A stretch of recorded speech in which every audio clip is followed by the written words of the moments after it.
Cheers. Skål.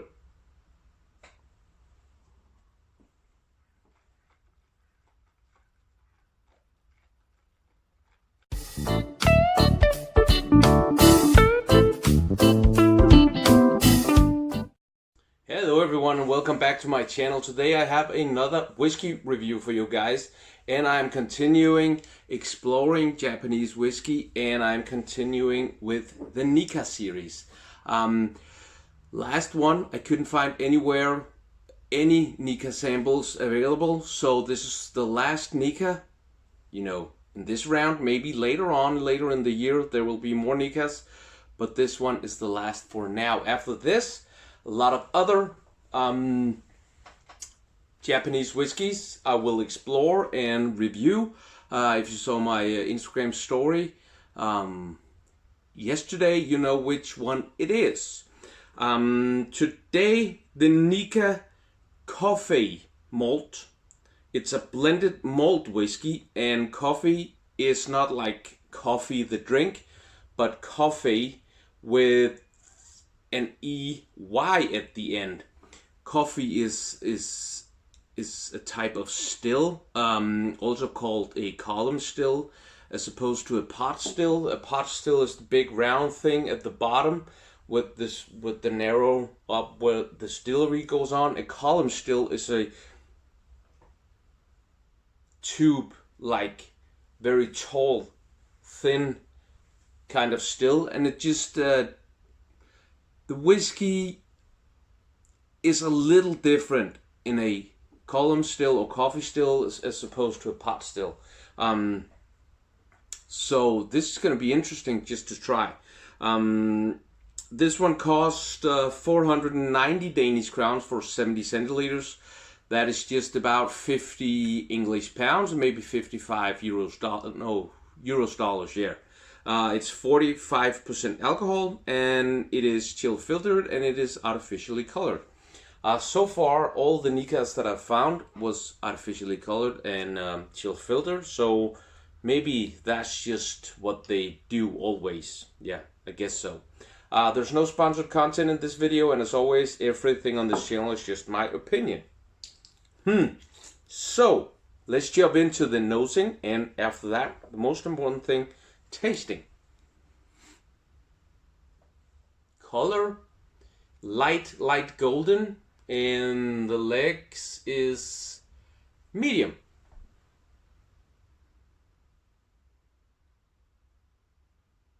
Fruity, but also a lot of metallic influence.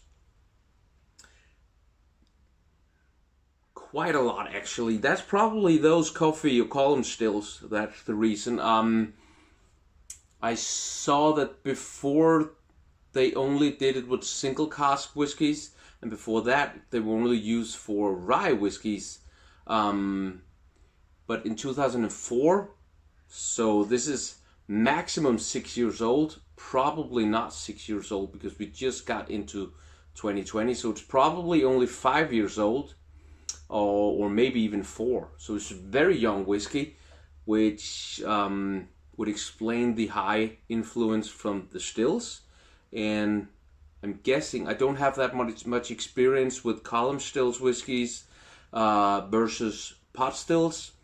Most of the whiskeys that I drink are pot still distilled, but I'm thinking, and this is just a guess or a thought, that the column still has more influence on the taste, therefore there's a lot more metallic influence, and this one is a young whiskey, which is why the oak cask hasn't influenced as much. So yeah, but there's also some fruitiness there. It's quite fresh. But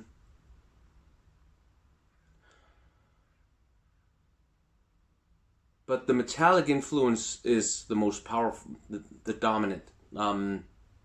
It's not sharp, but there is a lot of aroma there.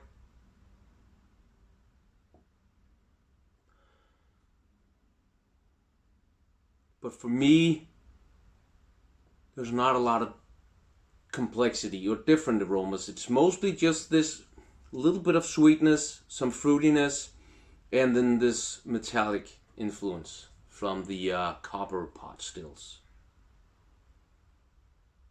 Not pot still, column stills, coffee stills. Sorry.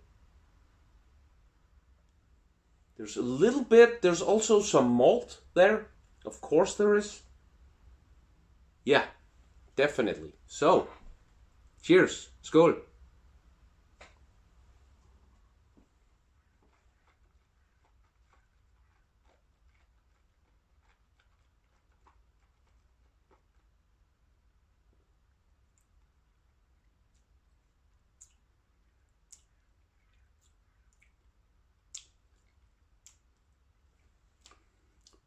The palate had a little bit of sharpness on the tip of the tongue, but nothing, just a little bit, and only on the tip of the tongue. The finish is quite powerful, but alcohol wise, it's not sharp. There's just a lot of power from the alcohol, but there's no sharpness.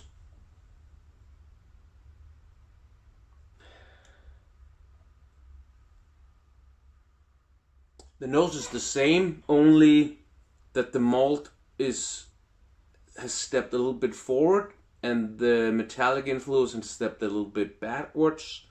And then there's still the hints of fruitiness and sweetness.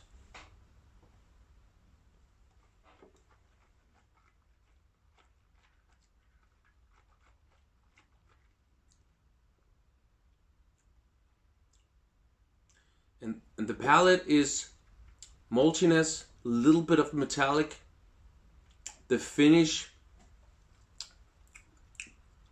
is maltiness, a little bit of metallic, and actually quite a lot of some sweetness there. Definitely some sweetness there. And it's mouth-watering, not oily, but a little bit. So, yeah. It tastes quite good, but there's nothing, in my opinion, spectacular about it. There's nothing amazing about it. It's just actually like some of the other Nikkas, except for the one, was that the last one that I did? I think it was, which I really liked. But the others were just solid whiskeys, and this one is as well. If you don't like the metallic influence, which a lot of people don't, and it's not something that I think is amazing, but I don't mind it if it's not overpowering. But if you don't like that, maybe it's not for you. There's no smokiness there. There's no smoke or nothing. Yeah. But where should I put this?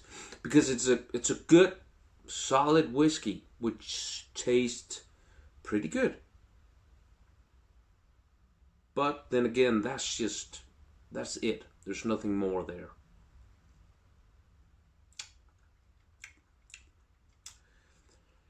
I will be putting this at a 7, even 7. So the Nikka Coffey malt is a 7 for me. Thank you for watching. If you like this video, please give it a thumbs up and feel free to share it with friends and family. Also, comment down below. I will respond to all the comments, so please do that. I would greatly appreciate it. If you want to see more videos like this, subscribe and maybe hit that bell button so you don't miss out. Just punch that notification so you get a notification, funny enough, when I upload a video. Check out my Instagram account. It is Dunkeren_. If you like what you see there, give me a follow there as well if you want to.